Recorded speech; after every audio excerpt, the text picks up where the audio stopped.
요즘엔 챗 GPT라고 하는 열풍이 온 지구촌을 뜨겁게 하고 있습니다. 이 챗 GPT라고 하는 것은 오픈 AI 개발업체가 만들어낸 대화형 인공지능 챗봇입니다. 이 챗이라고 하는 말은 우리가 흔히 채팅한다라고 하는 얘기를 할 때 쓰이는 그런 말이죠. 그러니까 대화한다, 이야기한다 그런 뜻입니다. 문자나 음성으로 사람과 대화하는 기능이 있습니다. 기계가 단순한 계산을 뛰어넘어서 이제는 방대한 양의 데이터를 기반으로 사람과 대화하는 그런 시대가 되었습니다. 스스로 언어를 선택하고 조합하고 추론을 통해서 새로운 아이디어를 개발해 낼 수 있는 딥러닝 기술을 활용을 하고 있습니다. 실제로 인공지능이 작성한 달리기 기록을 단축하는 효과적인 팁이나 40세 이상 남성이 근육을 유지하는 법, 이런 제목의 기사가 건강 잡지에 실렸습니다. 구체적인 질문에 대답을 하고 그 방법까지도 제시하고 있습니다. 그래서 대학가에서는 학생들의 과제물 작성에 사용되기도 한다고 합니다. 챗 GPT 등장으로 사회, 문화, 종교 등 인간의 모든 영역에서 적극적으로 활용이 되어지고 있습니다. 그림을 그리고요, 글을 쓰고 사람 못지않는 상담사 역할을 하고 있습니다. 의사를 대신해서 처방을 내리기도 하고 목사를 대신해서 설교문을 작성하기도 합니다.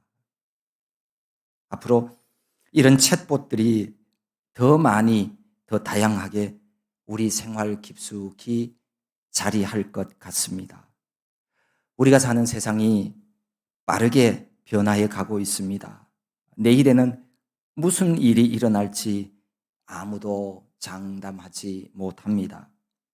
하지만 분명한 사실 한 가지는 인류의 최대 관심사는 여전히 생명에 있다는 사실입니다. 이 세상에서 이슈가 되어지고 있는 모든 관심 사항들은 생명을 전제로 하고 있습니다. 영원한 생명, 건강한 생명, 이것이 인류의 목적입니다. 살아있는 동안, 생명이 있는 동안에만 그 모든 것이 가능하기 때문입니다. 여기 우리 모두가 오늘 주일에 예배당에 나와서 예배하며 신앙생활하는 이유도 사실 생명 때문입니다. 신앙생활의 목적이 무엇입니까? 라고 물으면 사람마다 다양한 대답을 합니다. 어떤 이는 마음의 평안을 얻기 위해서, 어떤 이는 선하고 바른 삶을 살기 위해서, 어떤 사람은 복받기 위해서, 여러 가지 대답을 합니다. 이 모든 일들과 관계 있는 것은 맞습니다. 하지만 기독교 신앙 생활의 목적은 구원 얻는 데 있습니다. 다른 말로 영생 얻는 것입니다. 우리가 좋은 교양을 갖추기 위해서 모인 것도 아니고 서로 친교하기 위해서 모인 것도 아닙니다.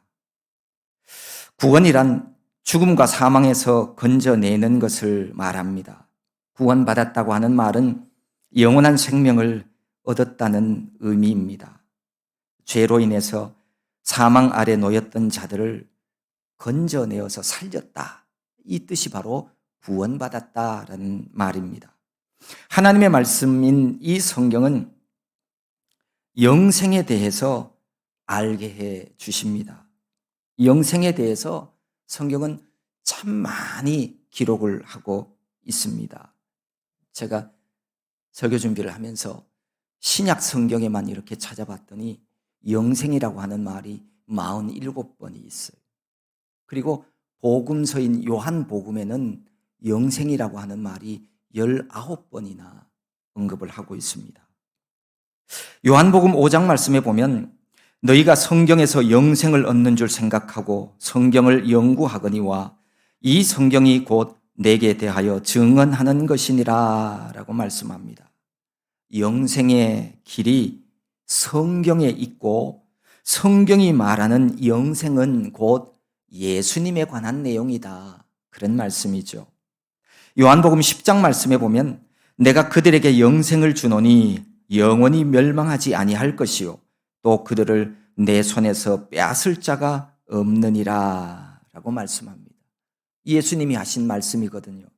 여기 보면 내가 그들에게 영생을 주노니 라는 말씀으로 예수님으로 인해서 인간에게 영생에 이르게 되어진다라고 하는 그런 말씀입니다. 오늘 우리가 읽은 이 말씀은 하나님께서 예수님을 통해서 우리들에게 선물로 주시려고 하는 영생, 이 영생을 얻기 위한 비결을 우리들에게 말씀해 주고 계십니다. 우리가 영생 얻으려면 어떻게 해야 할까요? 먼저는 유일신이신 하나님을 알아야 한다고 그렇게 말씀합니다. 하늘과 땅 어디에도 오직 하나님만이 참 신이다. 다른 신은 없다. 이렇게 말씀합니다. 기독교가 유일신 하나님을 주장하기에 어떤 사람들은 기독교인들을 향해서 독선적이라고 배타적이라고 말합니다. 왜 너희들이 믿는 신만 신이라고 하느냐? 우리가 믿는 신도 있다. 이렇게 공격하는 이들도 있습니다. 하지만 진리이신 성경에는 분명히 다른 신은 없다고 기록하고 있습니다. 그래서 오직 한 분뿐이시기 때문에 우리는 그분을 하나님이라고 부릅니다. 세상에 많은 신이 있는 것이 아닙니다. 알려지긴 어떤 나라에 가면 그 나라 국민 숫자보다도 신이 더 많다. 이렇게 하는 나라도 있습니다. 하지만 세상에 있는 신은 모두 다 사탄이 만들어낸 가짜 신이에요. 사람이 의지하고 믿을 수 있는 존재, 신은 아닙니다. 악한 영이 신처럼 행세를 하고 있지만 거짓의 아비 마귀는 신이 아니라 더러운 영이에요. 참신이 아니면서 거짓으로 신처럼 행세한다는 겁니다. 요한계시록 20장에 보면 용을 잡으니 곧 옛 뱀이요 마귀요 사탄이라 잡아서 1000년 동안 결박하여 무저갱에 던져 넣는다고 하나님이 말씀하십니다. 마지막 날 심판받아서 무저갱 감옥에 들어가게 되어 있는 존재가 바로 사탄이라는 거예요. 신이 아니에요. 세상에는 사탄이 우리를 속이는 것이 너무 많습니다. 정말로 정신 차리지 않으면 악한 영에게 미혹이 되어져서 구원자이신 예수님을 알지 못하고 살다가 결국에는 영원한 형벌에 처해질 수도 있습니다. 저기 뒷산에 올라가서 멋진 큰 나무 밑에 가서 제단을 차려놓고 정한수를 떠놓고 음식을 차려놓고 거기다가 내 소원을 빌면 그 나무가 내 소원을 이루어 줍니까? 새 차를 사서 새 차 앞에다가 돼지 대가리 올려놓고 거기다가 음식 차려놓고 절하면 그 죽은 돼지 머리가 나를 안전하게 지켜주느냐는 말이에요. 사고 안 나게 하려면 음주운전 안 하고 규칙 잘 지키고 법규 잘 지키면서 운전하는 것, 그게 사고 났지 않을 확률이 훨씬 더 높은 겁니다. 아니, 사람이 미련하게 왜 돼지 머리에다가 절을 하면서 살아갈까요? 왜 자신이 죽은 돼지 대가리만도 못하다고 그렇게 생각하는지 모르겠어요.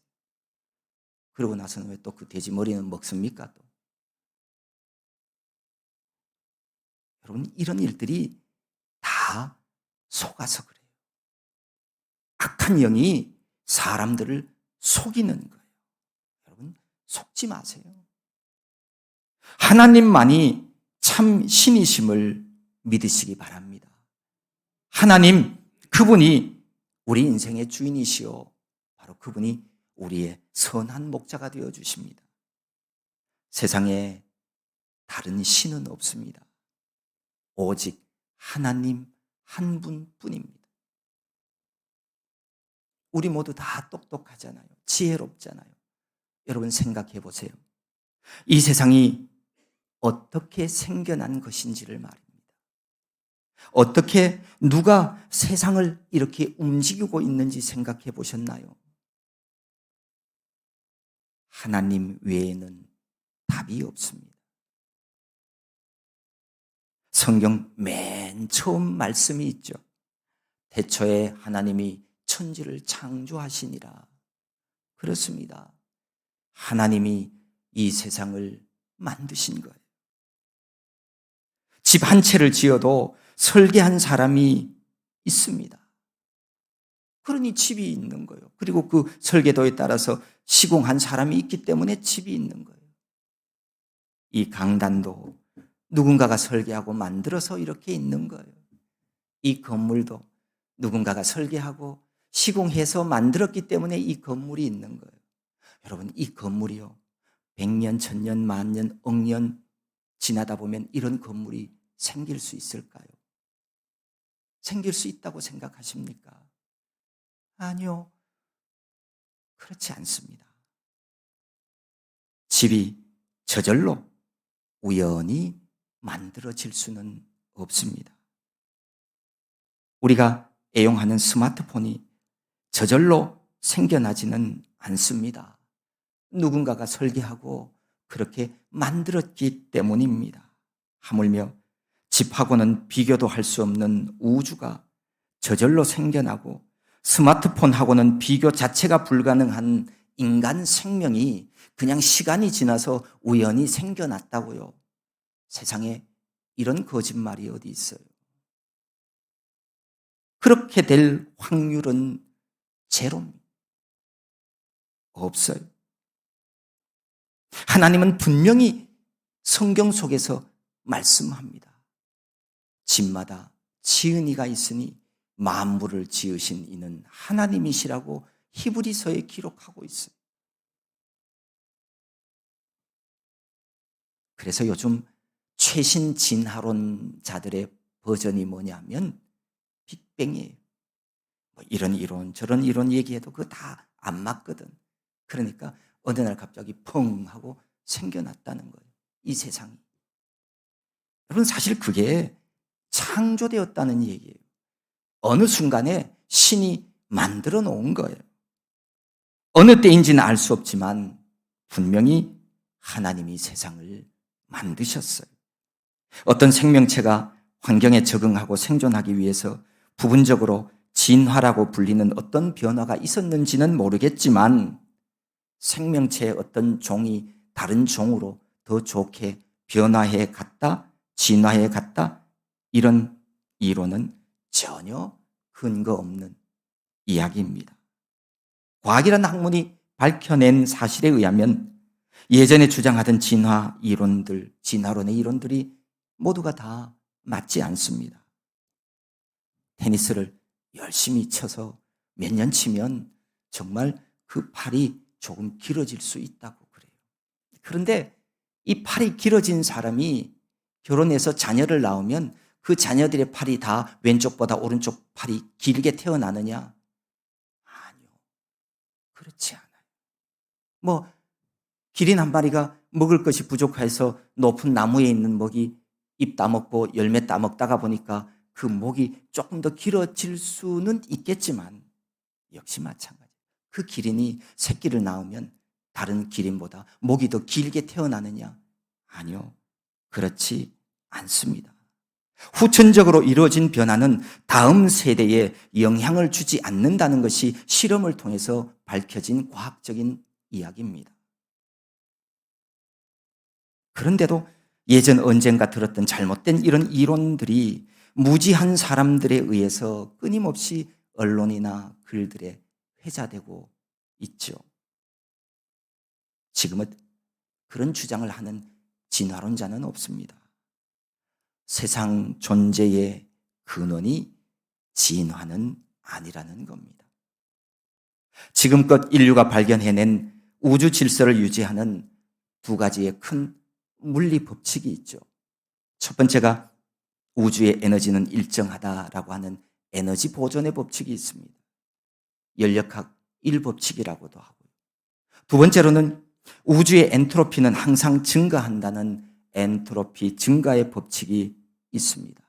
이걸 연력학 2법칙이라고도 하고요.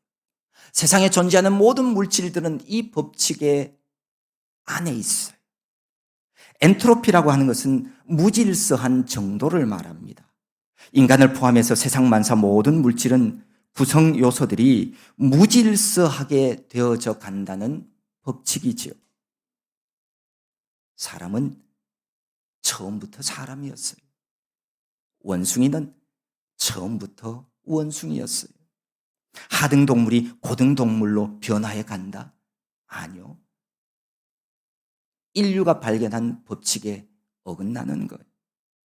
어떤 물질이든 생명체든 더 정교하고 더 좋은 방향으로는 결코 진화하지 않는다는 법칙입니다. 신이 창조하신 세상이 가장 아름답고 완전했어요. 그 이후 세상은 점점 더 무질서의 세계로 파괴되어져 간다는 법칙이 바로 인류가 발견한 물리학의 법칙이. 조금만 더 생각해보고 조금만 더 관심을 기울여서 연구하고 알아보면 하나님의 말씀인 진리이신 성경 말씀이 하나도 틀림이 없는 진리라고 하는 사실을 알게 되어집니다. 우리가 알게 되어지면 그 진리를 우리 마음에 담고 살아가야 돼요. 여기 명심하고 명심하라고 하는 말씀이 바로 그겁니다. 이 명심하다라고 하는 이 말은 우리말 사전에는 새길 명자에다가 마음 심자 써서 마음속에 새긴다, 이제 이런 뜻이죠. 그런데 성경에서도 이 명심하고 이 명심한다는 말이 두 가지의 복합적인 말이 더해진 거예요. 되돌아가다라고 하는 말과 마음이라고 하는 말이 합쳐진 말입니다. 그러니까 항상 마음에 돌이켜 두고 되새겨 보라는 뜻입니다. 내 마음이 하나님을 잊을만 하면 다시 아니야, 하나님이 유일한 신이시지 라고 하는 이 사실로 되돌아가기를 계속 반복하라는 뜻입니다. 하나님은 하나님의 백성들로 하여금 명심하며 살도록 하기 위해서 하나님께서는 당신의 규례와 법도와 명령과 말씀을 거듭 되풀이 하시면서 반복해서 우리들에게 말씀해 주고 계시는 겁니다. 하늘과 땅에 오직 하나님 한 분이 참 신이란 사실을 마음에 새기고 명심하며 살아가십시오. 그래야 영생의 길을 걸어갈 수 있습니다. 두 번째로는 여호와 하나님의 규례와 명령을 지키라 라고 말씀합니다. 40절 말씀해 보면 오늘 내가 내게 명령하는 여호와의 규례와 명령을 지키라. 너와 내 후손이 복을 받아 내 하나님 여호와께서 내게 주시는 땅에서 한없이 오래 살리라. 한없이 오래 살려면, 영생하려면 여호와 하나님의 규례와 명령을 지키십시오. 그런데 하나님 규례와 명령을 지키려면 하나님을 잘 알고 명심해야 그게 가능한 거예요. 그래서 앞절 39절에서 그토록 하나님을 알라고, 하나님이 유일한 신이라고, 하나님 외에 다른 신은 없다고, 이거 꼭 명심하라고 그렇게 말씀을 주신 겁니다. 하나님을 인격적으로 만나고 알아가는 교제의 삶이 없이는 명심하지 않으면 누구도 하나님의 명령을 지키는 삶을 살아갈 수가 없습니다. 사람이 왜 내 마음 내 뜻대로 살면 안 되고 하나님의 규례와 명령대로 살아야 될까요? 유일한 신이기 때문입니다. 세상 만물의 주인이기 때문입니다.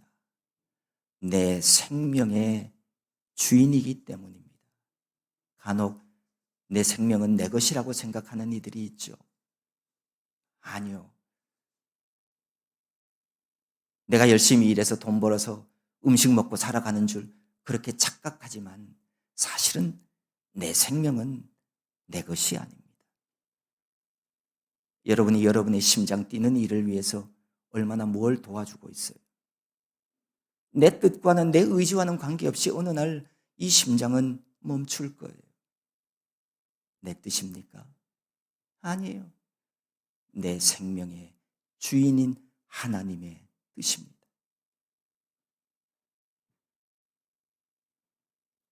수천 년 동안 인간의 언어로 기록하여서 계시해 주신 하나님의 말씀대로의 삶을 살지 않으면 누구도 영생을 얻을 수 없습니다. 눈앞에 아른거리는 죽음, 멸망의 그림자를 피할 다른 방법은 없습니다. 지난 2월 6일 새벽 시간에 일어난 7.8의 강진으로 인해서 많은 재산과 인명 피해가 났습니다. 튀르키예와 시리아에서 사망자만 하더라도 5만 명에 가깝습니다. 수많은 사상자와 이재민들이 여진의 공포와 추위와 배고픔 속에서 사투를 벌이고 있습니다. 아직 얼마나 많은 사람들이 무너진 건물 속에 더 있는지 파악조차 되고 있지 않습니다. 지진의 특성상 강한 지진이 나면 많은 건물들이 무너지게 되고 그로 인한 피해가 엄청나게 발생합니다. 이번 지진도 예외는 아닙니다. 건물 붕괴가 가져온 피해가 대부분입니다. 그런데요, 건물 12,000여 채가 무너지고 수만 명이 사망한 튀르키예 남동부 강진 속에서도 건물 붕괴 0건, 사상자 0명을 기록한 도시가 있습니다. 인구 4만 명의 소도시 에르진이라고 하는 도시입니다. 에르진 시는 지진이 덮친 10개 주 가운데서도 특히나 피해가 컸던 하타이주에 있는 데에도 불구하고 부상자조차 발생하지 않았습니다. 이 도시가 기적의 도시가 될 수 있었던 이유가 있었습니다. 비결은 원칙을 지킨 건축 행정 때문이었습니다. 에르진 시는 불법 건축을 용납하지 않는 무타협 원칙 아래 예외 없는 단속과 처벌을 해왔습니다. 그래서 지진에 취약한 시설의 철거와 정비를 유도해왔다고 합니다. 반면에 이 튀르키예 정부는 지금 남동부 지역 건설업자 113명의 체포영장을 발부받아서 무자비하게 무더기로 잡아들이고 있습니다. 내진 설계 건축조차 맥없이 무너진 부실 건축 탓에 인명피해가 눈덩이처럼 커졌기 때문입니다. 그런데 사실 이거는요, 국민의 분노를 돌리려는 희생양에 가까운 것으로 보고 있습니다. 부실 건축을 방조한 것은 사실 튀르키예 정부였습니다. 튀르키예 정부는 불법 건축 행위를 처벌하는 대신에 일정한 수수료를 받고 주기적으로 사면을 해주고 그 돈을 받아서 국가 재정에 활용해 왔다는 겁니다. 현 에르도안 대통령도 2018년 부족한 예산을 메우려고 불법 건축 사면을 단행을 했습니다. 안전을 돈과 바꾸는 불법 건축이 당연시되던 분위기 속에서도 이 에르진 시장은 고집스럽게 정책을 펼쳐 나갔습니다. 너만 깨끗하냐는 비난에 시달리면서도 그는 그의 원칙을 내려놓지 않았습니다. 그 원칙이 규모 7.8의 강진 속에서도 온 도시를 구해낼 수 있었습니다. 에르진 씨의 이야기는 또 한 번 우리 모두에게 정말 중요한 교훈을 줍니다.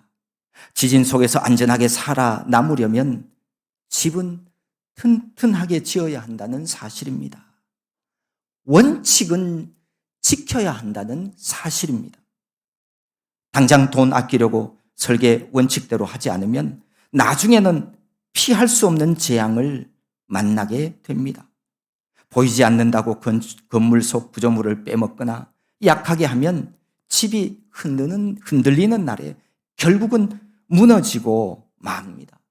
다른 방법이 어디 있어요? 다른 방법은 없습니다. 설계 원칙대로 철근, 콘크리트, 건축 자재들을 사용해야 하는 거예요.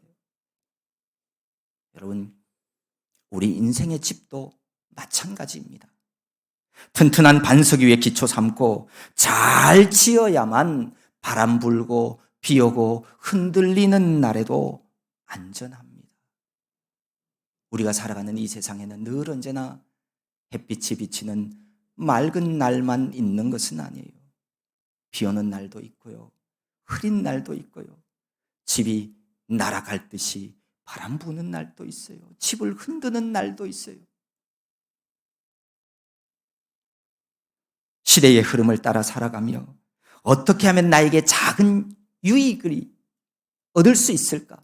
그것만 쳐다보며 살아가는 기회주의자 되지 말고 사람을 지으신 하나님의 뜻을 따라 사랑의 원칙대로 사랑하며 살아가면 됩니다. 그러면 어떤 위기 앞에서도 무너지지 않는 복된 인생이 되어질 것입니다. 설계대로 원칙대로 집을 짓는 것이 지진에도 무너지지 않는 건축의 비밀이었습니다. 사람이 죄로 인한 형벌과 저주에서 벗어나서 영생하는 비결도 원칙을 지키고 법칙을 따라야 합니다. 그 비결은 하나님 말씀과 명령을 지키는 것입니다. 결코 다른 방법은 없습니다. 그러므로 천국에 들어가서 영생하기를 원하는 사람이라면 반드시 하나님의 규례와 하나님의 명령을 지키십시오. 하나님의 규례와 명령을 지키면 하나님께서 약속하십니다. 복 주시겠다. 그리고 한없이 오래오래 살게 해 주시겠다고 약속하십니다. 하나님의 약속은 변개함이 없습니다. 성경 요한복음 6장에 이렇게 말씀합니다. 진실로 진실로 너희에게 이르노니 믿는 자는 영생을 가졌나니. 믿는 자가 영생을 얻는다는 거예요. 믿는 자가 영생을 가졌다고 하신 말씀과 규례와 명령을 지켜야 영생 얻는다는 말씀의 차이점이 무엇인지 궁금해 하시는 분도 있을 거예요. 사실 같은 의미입니다. 우리가 아는 바대로 구원은 믿음으로 구원 얻습니다. 구원은 영생 얻는 겁니다. 세상을 구원하시기 위해서 보내신 예수 그리스도를 나의 구원자로 믿어야 자신의 죄가 사함받고 죄의 저주에서 벗어나 영생을 얻게 됩니다. 그런데 사람이 어떻게 하나님 주신 규례와 명령들을 지킬 수 있을까요? 믿으면 지키며 살아갈 수 있습니다. 믿으면 할 수 있습니다. 사람은요, 자신이 믿는 대로 살아가는 영적인 존재입니다. 믿음이 문제인 것이죠. 내 힘과 지혜, 내 능력으로 말씀을 지키려고 애써도 지켜지지 않는 이유가 있습니다.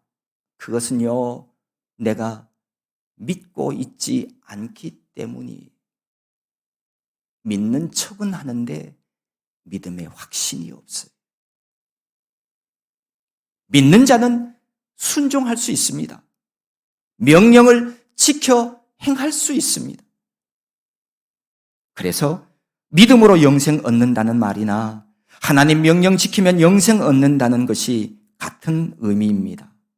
여호와의 규례와 명령을 지키면 영생 얻는다는 말씀이 하나라도 안 지키면 천국에 들어가지 못한다는 뜻은 아닙니다. 하지만 분명한 사실은 믿는 사람은 한 말씀씩 한 말씀씩 지켜 나가는 삶을 살게 되어 있습니다. 주님이 주신 능력을 가지고 말씀에 준행하는 삶을 살아낼 수가 있습니다. 하나님이 약속하신 영생을 가볍게 생각하지 마십시오. 영생과 관련해서 우리가 기억해야 할 두 가지 말씀이 있습니다. 하나는 영생은 우리가 이 세상에서 생각하는 그런 이 세상의 삶과는 다르다는 사실입니다. 아이고, 80년, 90년 사는 것도 힘든데 영원히 사는 게 좋은 건가? 이렇게 생각하지 마세요. 요한계시록 21장에 보면 사망이 없고 애통하는 것이나 곡하는 것이나 아픈 것이 없다고 기록하고 있습니다. 이 세상의 삶은 아프고 고통스러워서 그래서 힘든 거예요. 하지만 천국에서의 영원한 삶은 그런 삶이 아닙니다. 지금 이 세상에서와 삶은 전혀 다른 거예요. 애통이라는 마음의 고통도 없고요. 육체의 모든 질병도 없고요. 죽음도 없는 기쁨과 찬양이 가득한 그런 삶이 온 인류가 그토록 소망하고 바라고 원하는 파라다이스, 바로 하나님이 우리에게 주시는 영원한 생명입니다. 기대하셔도 좋습니다. 소망하며 살아가십시오. 영생은 하나님의 말씀을 지켜 행하는 자에게 주시는 하나님의 복이에요. 우리가 믿는 바 하나님은 좋으신 분입니다. 그분은 우리에게 좋은 것을 주시는 분입니다. 하물며 하나님의 말씀을 지켜 행하는 사람에게 주시는 가장 큰 복인 이 영생이 왜 있어도 그만 없어도 그만 그런 삶과 비교합니까? 그렇게 생각하지 마십시오. 하나님이 우리에게 주시는 영생은 좋은 겁니다. 우리 인간의 언어로 표현할 수 없을 만큼 말입니다. 또 하나, 영생하는 삶, 구원 얻는 삶은 죽음 이후에나 주어지는 생활이 아닙니다. 구원받아 영생하는 행복한 삶은 이 세상에서 시작이 되어집니다. 하나님의 구원을 얻은 사람, 하나님이 주시는 복 가운데 영생의 복을 받은 사람의 삶은 이 세상에서도 달라요. 물론 완전한 구원은 예수님이 이 세상에 다시 오실 때 이루어집니다. 우리가 게으르지 아니하고 열심으로 살아간다는 것 좋은 일이에요. 잘 생활하고 있는 거예요. 그런데 열심히만 살아간다고 되는 게 아닙니다. 무엇보다도 영생 얻는 삶을 살아가십시오. 영생을 취해야 합니다. 만물을 창조하신 하나님과 동행함으로 평강의 삶, 형통의 삶을 살아보십시오. 인생의 곤고함과 죄의 사슬에서 해방되어 진정한 자유함을 누릴 수 있습니다. 채워지지 않는 인생의 갈증과 목마름에서도 벗어날 수 있습니다. 하나님이 다스리시고 하나님과 동행하는 구원의 삶은 기쁘고 즐거운 삶입니다. 오늘 내 앞에 놓인 문제만 바라보지 마시고 물질이나 인기나 명예에 눈멀다 보면 영생하는 길을 놓칠 수도 있습니다. 세상에는 세상을 만드신 분의 질서가 있고 그분이 만들어 놓은 법칙이 있습니다. 법칙이란 누구나 그 규정을 준수하면 동일한 결과를 얻는다는 말입니다. 사람이 창조주의 복을 받고 창조된 목적대로 형통의 삶, 영생의 삶을 사는 비결은 오직 하나입니다. 하나님의 명령을 지켜 순종하는 것뿐입니다. 이것이 우리 모두가 영생하는 비결입니다. 신이 선물로 주시는 하루하루 삶 속에서 하나님과 교제하는 삶을 살아가십시오. 세상을 섭리하시는 유일하신 분이 하나님이시라고 하는 사실을 명심하고 하나님께서 내게 주신 규례와 말씀을 잘 지키며 살아가십시오.